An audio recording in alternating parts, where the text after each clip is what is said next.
how to make a Moscow Mule.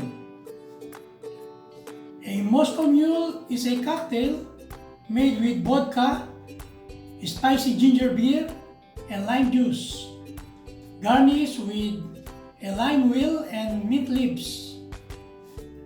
The Moscow Mule is popularly served in a copper mug with text on the cold temperature of the liquid. But today, copper mug is not available, that's why I will use cracked glass. First, we put ice.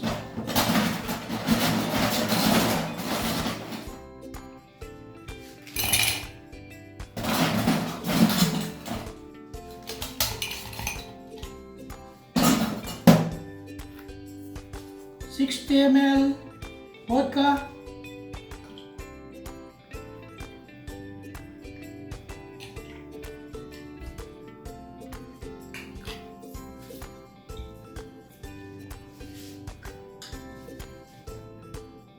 half lime or 50 ml fresh lime juice.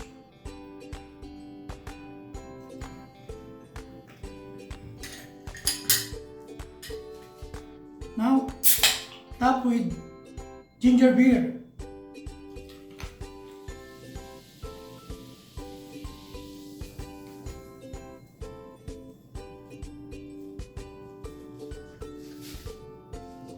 Garnish with lime wheel.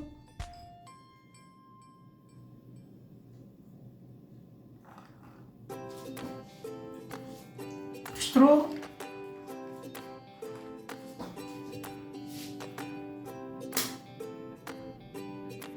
Put a design of mint leaves.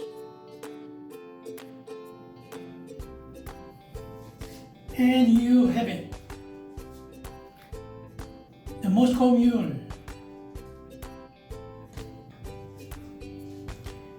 Enjoy your Moscow Mule.